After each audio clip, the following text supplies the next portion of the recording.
para ele ser mais proveitoso, né? Então, todo mundo, a maioria, conseguiu ouvir o podcast, acompanhar a aula já? Podem falar aí, pessoal, para eu saber como é que eu vou fazer aqui agora com vocês.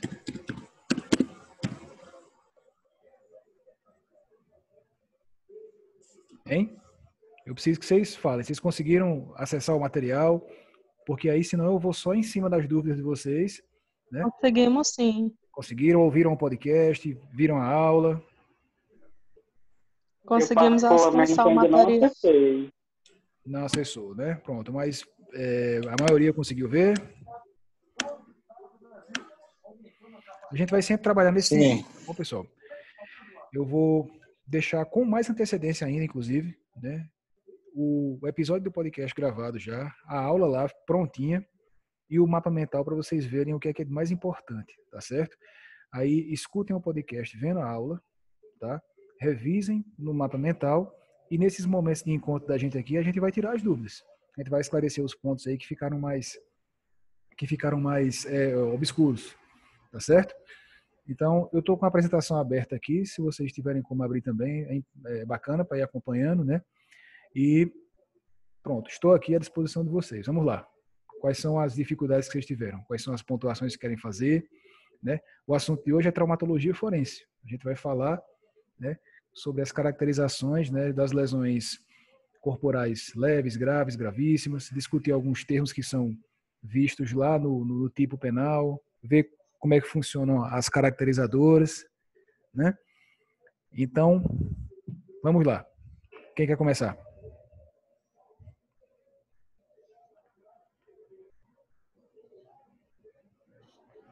Estou perguntando ali, nossa AVP, calma. Calma, a gente vai chegar lá. Queria que a gente tivesse o proveito aqui para tirar as dúvidas em relação ao assunto que eu deixei lá para vocês. Vamos lá, gente. O que é que vocês querem discutir? Aproveitem que o momento é esse, tá certo? Esse contexto que a gente está, né? Ele está exigindo muito, né? Da gente se reinventar, da gente trazer metodologias diferentes, né?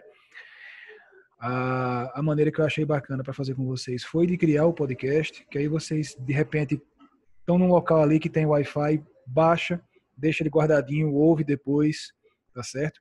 É um arquivo de áudio só que não vai exigir tanto de internet, não vai ficar tão pesado, né? Já está ali a explicação básica da aula e esses momentos aqui que a gente está aqui vão servir para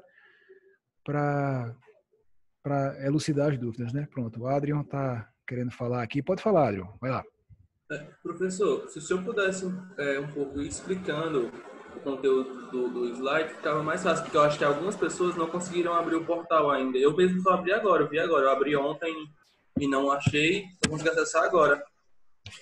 Pronto, pois tá certo. Agora sim, eu vou ter que passar um pouco mais rápido, porque as reuniões do Zoom, elas têm um tempo, né? Que a gente não pode, se ultrapassa, eu tenho que criar outra, tá certo?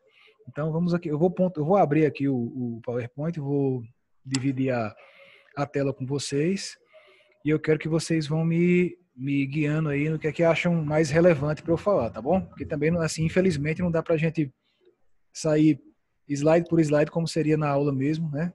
Tá bom? Tá certo. Vou compartilhar.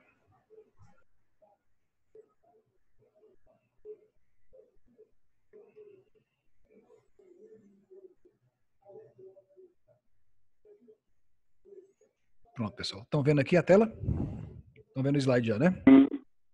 Maravilha. Deixa eu voltar aqui, que eu estava no finzinho, na aula anterior. Tema de hoje, traumatologia forense, certo? A primeira parte de traumatologia forense, certo?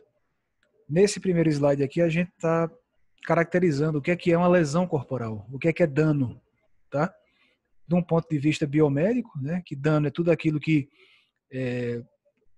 afeta a normalidade do corpo humano, né? Afeta o equilíbrio do corpo humano, seja no ponto anatômico, fisiológico ou mental, no aspecto anatômico, fisiológico ou mental, tá certo? O artigo 129 do Código Penal fala que lesão, dano, né, se relaciona a ofender a integridade corporal ou a saúde de outrem, né? E a gente tem por objetivo, né, o médico perito, ele vai procurar caracterizar esse dano em termos de extensão, de gravidade e de perenidade, que é a duração que esse dano vai ter. Tá? Mais adiante aqui a gente vai falar um pouquinho mais desses conceitos. Entendendo o que é lesão, gente, a gente precisa diferenciar a lesão do ponto de vista da medicina curativa, né, a medicina convencional do consultório médico, da medicina legal.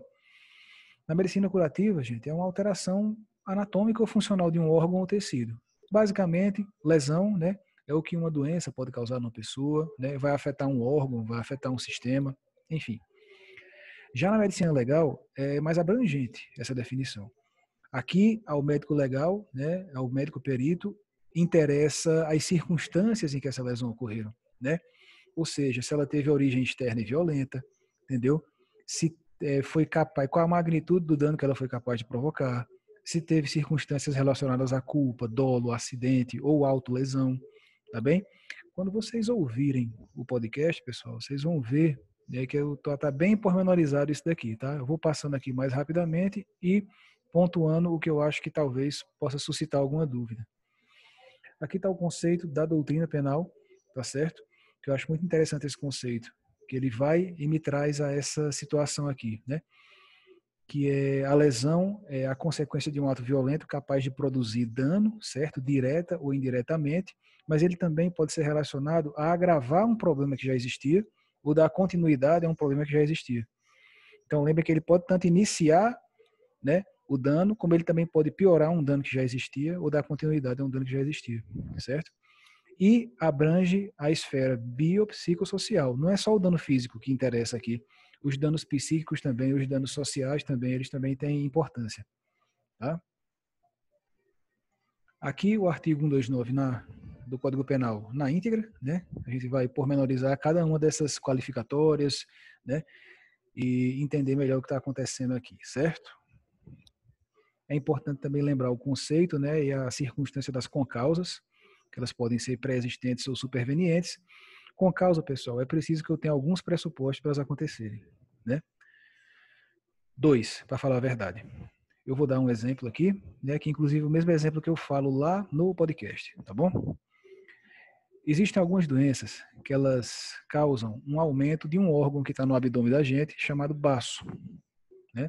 Esse órgão ele fica aqui do lado esquerdo do abdômen da gente, logo um pouquinho abaixo das costelas, e ele tem função relacionada à nossa imunidade, relacionada ao metabolismo sanguíneo, né? E ele, em circunstâncias normais, ele é pequenininho, fica bem guardado, escondido, né? Sem nenhuma exposição. Só que tem doenças que ele aumenta de tamanho, né? Algumas doenças como alguns tipos de anemia, anemias hereditárias, né? Anemia falciforme, né? Algumas doenças como a leishmaniose também causam aumento desse baço. E o baço aumentado ele fica muito propício a romper quando tem um golpe, quando tem uma lesão contra ele. Então imagine a situação de uma briga de bar, né? Onde um indivíduo vai e desfere um soco no abdômen do outro, né? E ele ignorava o fato daquela pessoa ter um baço aumentado. Ele nunca tinha visto aquela pessoa na vida. Era um desconhecido, né? E ele dá esse golpe no abdômen daquela pessoa e não sabia que ela tinha uma doença como essas que aumenta o baço. O que é que acontece? O baço vai muito aumentado de tamanho, rompe e causa um sangramento muito profuso, um sangramento muito importante. Aquele cara vai e acaba morrendo, né? Só que, nesse exemplo, as duas situações que eu coloquei que precisam acontecer para a gente caracterizar as concausas. Primeiro, o agente, o cara que desferiu o soco, ele desconhece ou não é capaz de evitar aquele resultado. Ele não sabia que o cara tinha o baço aumentado de tamanho. Ele não conhecia aquela pessoa. E a segunda situação é que aquela lesão, aquele golpe ali, em circunstâncias normais, ele não ia ser capaz de causar a morte daquele cara. Foi só um soco no estômago, né? Que dificilmente vai ter proporções, repercussões mais importantes. Então, essas duas coisas têm que estar presentes para a gente falar em concausa. E elas podem ser pré-existentes ou supervenientes. Pré-existentes são circunstâncias que já existiam antes do momento da lesão. Esse caso aí, esse exemplo do baço aumentado de tamanho é um exemplo de uma concausa pré-existente. E as supervenientes são aquelas que ocorrem depois do dano, né? São circunstâncias que se apresentam depois do dano. Para explicar isso, eu dou outro exemplo, que é outra situação, né, de uma briga entre duas pessoas, um deles está armado com um estilete ou com uma faca, desfere um golpe, causa um corte, um arranhão superficial no antebraço do outro.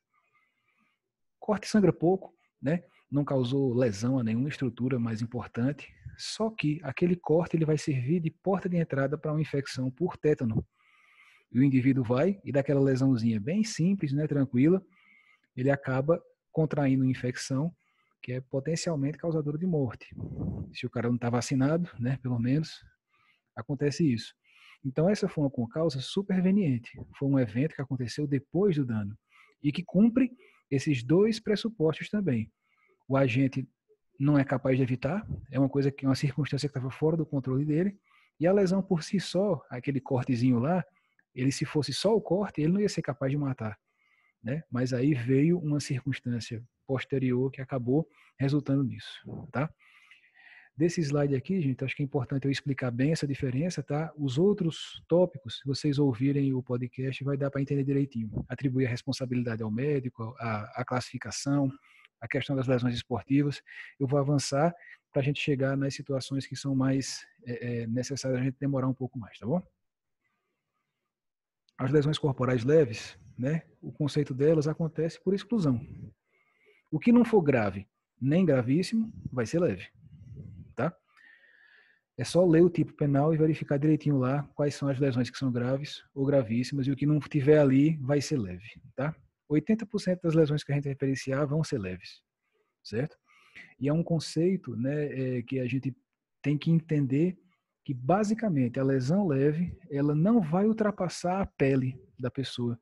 Ela não vai afetar órgãos mais profundos, né, além da pele. Os 3 exemplos que eu dou aqui, né, esse primeiro da esquerda, né, é uma arranhadura. O do meio, né, essa lesão roxa, né, é uma equimose. E esse último aqui à direita é um inchaço, um edema.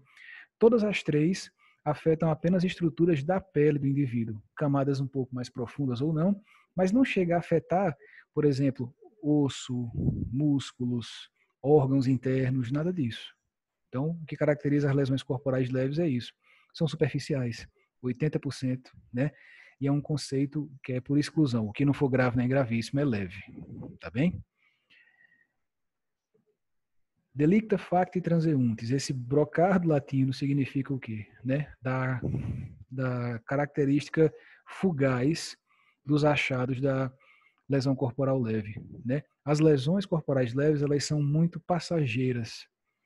Os sinais delas, né, os achados delas, se o perito não tiver acesso, né, ao periciado em tempo hábil, pode se perder alguns vestígios importantes dessas lesões. Tá? Então, esse brocardo latino aqui, ele se refere a isso, né, da fugacidade do fato delituoso, do corpo do delito. Quando a gente vai falar de lesões corporais graves, pessoal, a gente tem essas 4 qualificatórias aqui, tá? Vamos explicar cada uma delas, né, os pontos que são mais importantes da gente caracterizar em cada uma delas. Né?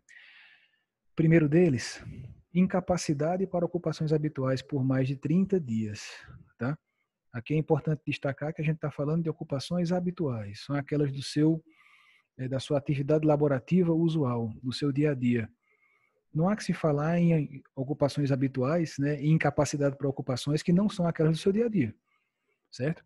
Então, eu, por exemplo, como médico, trabalho num consultório, não deveria ser verificada a minha capacidade, por exemplo, de manusear um aparelho de solda, né? Isso não faz parte do meu dia a dia. Então, se eu tenho dificuldades, né, em manusear uma furadeira, um aparelho de solda, isso não vai ser caracterizado como incapacidade para minhas ocupações habituais. Não faz parte do meu dia a dia, tá? Usando esse exemplo bem extremo e esdrúxulo para poder explicar para vocês, certo? Não é necessário que haja uma falta absoluta de capacidade, basta parcialmente, tá bom? A incapacidade deve ser real, não deve ser nada sugerido ou determinado por indisposição da vítima. Esses pontos aqui estão mais bem explicados no podcast, eu vou só me demorar no que é mais importante. Né? Essa aqui é uma situação em que enseja o exame complementar, quando necessário, né? Porque nem sempre, em uma avaliação pericial apenas, o médico consegue verificar que há essa incapacidade por mais de 30 dias. Ele precisa de um exame posterior para poder complementar as informações. Então, a gente chama esse exame posterior de exame complementar. Tá bem? E o tempo de desaparecimento da inaptidão, que vai ser o critério para poder a gente falar se vai durar mais de 30 dias ou não. Né? Esse primeiro critério aqui, que é o retorno ao status quo ante, seria o ideal. Mas ele tem um pequeno problema. Status quo ante é o estado que a pessoa estava antes da lesão. O problema é justamente esse. O médico perito, ele dificilmente vai conhecer qual era a capacidade laborativa da pessoa antes da lesão, porque ele não a conhecia, ele não a examinou antes da lesão. Né? O ideal seria, para eu aferir esse desaparecimento da inaptidão, que eu conhecesse o estado anterior, para eu poder ver, né, e estimar em quanto tempo aquela pessoa vai continuar incapacitada. Como isso não é possível, a gente vai para o conceito de cura médico-legal, né, que eu vou explicar aqui no próximo slide. Vejam essa situação aqui hipotética, tá? O indivíduo tem um osso fraturado. Nesse caso, o osso é a clavícula. Gente, a clavícula, para quem não sabe, é esse osso aqui, ó, que faz... A gente consegue palpar ele aqui. Ele vai aqui desde debaixo do nosso pescoço até a ponta do ombro, tá? É um osso que está envolvido na articulação do ombro e ele se fratura com muita facilidade em alguns acidentes automobilísticos, principalmente acidentes envolvendo motociclistas.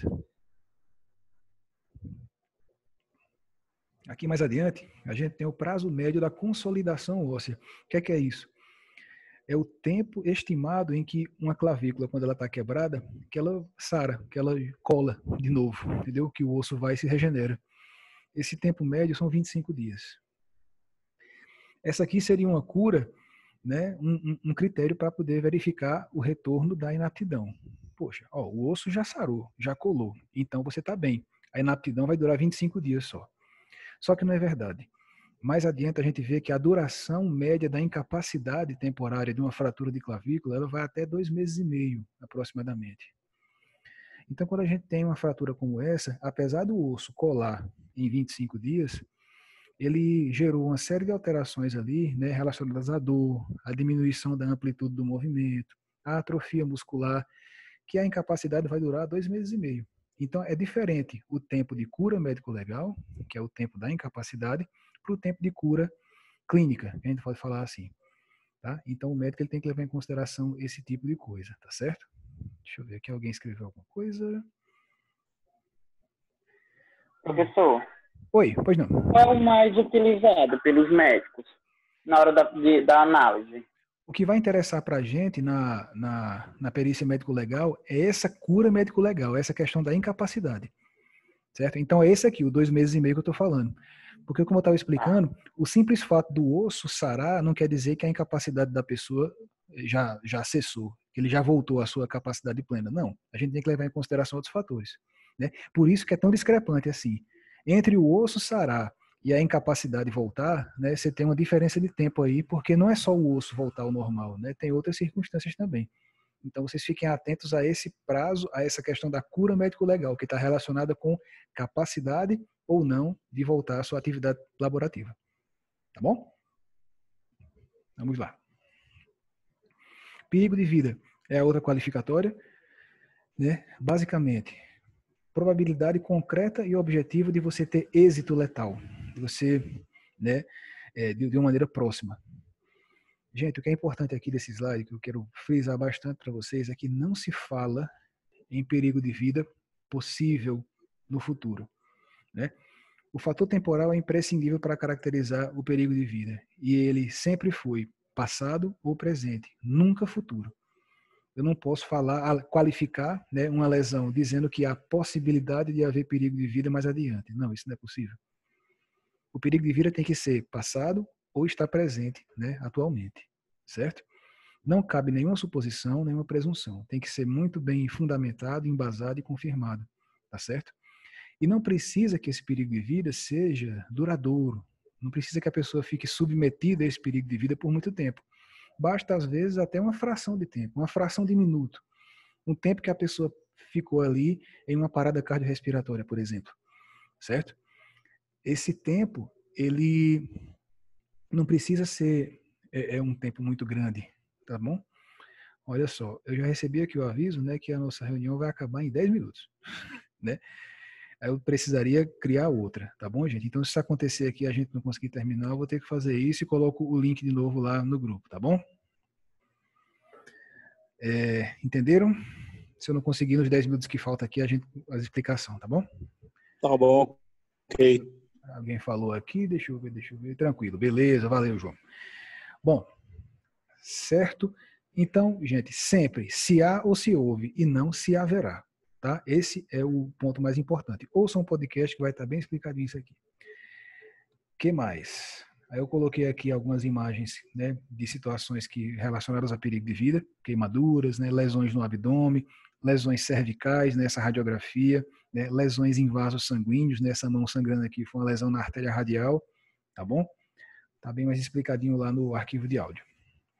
Debilidade permanente de membro, sentido ou função, quer dizer o quê, gente? É quando eu tenho uma diminuição, né, na função de um membro, em um sentido da gente, ou na função de algum órgão, tá bom? As palavras que você vai encontrar num relatório médico legal relacionado a isso, né, vão ser essas aqui, né? O perito vai falar em diminuição de forças, em enfraquecimento, em embotamento, em debilitação, em diminuição. Essas palavras vão estar presentes, tá certo? O dano pode ser um dano tanto anatômico, que é um dano na estrutura do corpo, como um dano funcional, que é um dano, como o nome diz, na função de alguma coisa do corpo. Isso aqui eu vou explicar melhor um pouquinho mais adiante na imagem que a gente tem, tá bom? Não precisa que seja perpétua nem impossível de ser tratada, basta que seja duradoura, tá bom? Os membros da gente são os 2 braços e as 2 pernas, os 4 apêndices, né? Os sentidos, né? Visão, audição, olfato, paladar. E a função é a atividade definida por um órgão, aparelho ou sistema. Qual seria a função do coração, por exemplo? Bombear sangue. Se uma lesão causa uma diminuição, uma debilidade na função do coração bombear sangue, a gente está falando que aquela função ali agora está debilitada. Tá bem? Professor, o que seria esse duradoura? Seria dias, meses? Pois é, duradoura. Quando a gente fala que uma coisa é duradoura, né, é que a gente não consegue, não consegue estimar, né, um interstício de tempo, certo? Quando fala, basta que ele seja, esse conceito aqui, ele se relaciona bem a essa questão aqui. Duradouro é aquilo que eu não consigo estimar o tempo, entendeu? Eu não consigo prever que, em 2 meses, em 2 semanas, em 3 dias. Duradouro é que eu sei que é um conceito que fica muito em aberto, né? Mas aqui o que caracteriza isso do duradouro é que eu não consigo estimar, né? Eu não consigo dizer com certeza qual vai ser o tempo. Então a gente fala que isso é duradouro, é incalculável, tá bom? Aí, ó. Algumas situações peculiares aqui, ainda relacionadas à debilidade de membro, sentido ou função. Se a gente estiver diante de uma lesão em um órgão duplo ou em um órgão ímpar, isso muda a qualificação, tá certo? Se eu lesiono um órgão duplo, ou seja, a gente tem alguns órgãos que a gente tem duplicados no corpo, né? 2 pulmões, 2 rins, por exemplo. E geralmente o organismo da gente ele compensa essa falta, né? O órgão que ficou, né, tem o debilitado e tem o normal. O órgão normal, ele assume a função do debilitado muitas vezes. Isso acontece muito com os rins da gente. Se a gente tem um rim que está com a função diminuída, debilitada, o outro rim ele aumenta de tamanho e assume a função de filtração daquele outro. Tá? Então, se a lesão atingiu um órgão duplo, né, a gente fala que, via de regra, a lesão vai ser grave. Já se a lesão foi num órgão ímpar, que a gente só tem uma cópia dele, né, um coração, um fígado, um estômago, um pâncreas, né, a gente fala que se houve debilidade em um desses órgãos que são únicos, né, que são ímpares, aí a gente fala em lesão gravíssima. Já muda a qualificatória, tá? Aqui a questão da perda dos dentes, pessoal. Quero dar rapidamente um exemplo para vocês. Como um dente, ele pode ter diversas funções diferentes, né? Os dentes da gente servem para ajudar a gente a articular as palavras, tem função fonética, ajudam a gente a mastigar, tem a função mastigatória e tem uma função estética também, a compor a harmonia do rosto da gente. Então vejam só, como um mesmo dente, ele tem valores diferentes em relação a isso. O incisivo central, que são esses dentes mais da frente da gente, né, esses que aparecem mais, eles têm uma função fonética muito importante. Então, se eu perco um incisivo central, eu perdi 8% da função fonética. Só que em relação à mastigação, ele é bem menos importante. Se eu perco um incisivo central, eu perco 1% da função mastigatória. E a estética, né, ele tem um valor mais relativo, ele está mais ali adiante, né, ele também tem uma função importante, 6%. Então isso aqui serve para o perito estimar o dano que ocorreu. Tá bom? Em circunstâncias diferentes. A aceleração do parto, gente, é a última qualificatória das lesões graves, né? Ela é relacionada à expulsão do concepto vivo. O Ayrton falou. Pode falar, Ayrton, pois não. Ei, professor, eu estava vendo essa classificação que o senhor fez aqui. Para fins de medicina, essa questão dos órgãos no slide anterior que o senhor passou. Sim. O dos dentes, né? Essa? Essa. Que tem essa classificação dos órgãos duplos e ímpares. Isso. Assim, porque, assim, para fins de medicina legal, tudo bem. Pode até se usar esse tipo de classificação. Mas, para fim de imputação de um crime de lesão corporal, por exemplo, eu tenho duas pernas. Né? Para medicina legal, eles classificariam como um órgão duplo, não é isso? Ah, não, mas aí a gente não está falando, eu estou falando especificamente, eu entendo sua confusão, né? É compreensível. Eu estou falando de órgãos e não de membros, certo? Ah, sim, mas órgãos... entendi, perdão. Foi a confusão que eu fiz. Pronto, mas é compreensível, perfeitamente compreensível, né? Realmente a perna ela é considerada um membro, né? E não um órgão, tá bom? Não, com certeza. Perdão. Não, mas realmente, né? Se eu perder uma perna, Ave Maria, o dano seria gravíssimo, né? Com certeza. Isso. Mas eu entendi sua confusão, tranquilo, não entendeu, né? Perdoe, de fato foi uma confusão mesmo. Não, tranquilo, compreensível.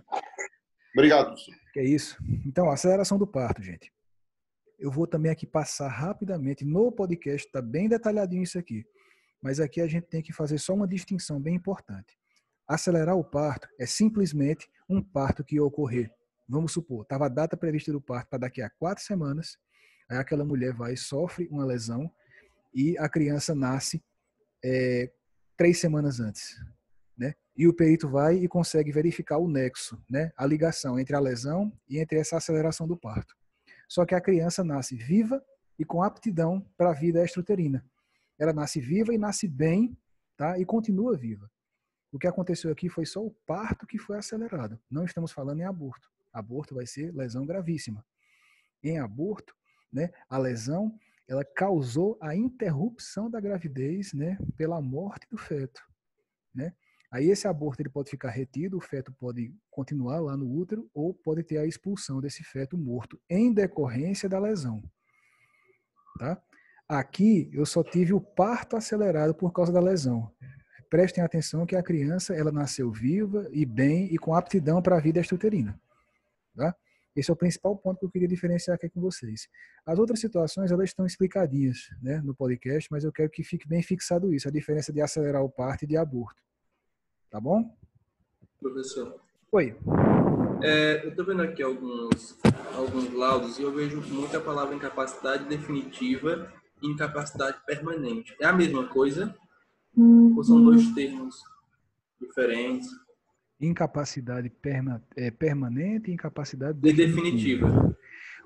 Você está vendo no mesmo contexto isso? Porque eu entendo como... Não, né? Não. Tem como me contextualizar um pouquinho para entender melhor? Porque eu entendo como termos sinônimos. Pronto, aqui, ó, por exemplo, como a incapacidade laboral. Ela diz que ela pode ser definitiva, né, e permanente. Aí eu não entendo, porque para mim é a mesma coisa, basicamente, os dois termos. Os dois termos, né? A gente vai já chegar na capacidade laboral aqui, ó, a incapacidade permanente para o trabalho, tá bom? Deixa eu só terminar de explicar isso aqui, que eu acho que eu vou conseguir fazer alguma pontuação melhor sobre isso, tá bom? Tá certo. Rapidinho, tá bom? Então aqui, gente, escutem o podcast, tá? Que vai ter lá direitinho colocado quais são as circunstâncias de aceleração do parto.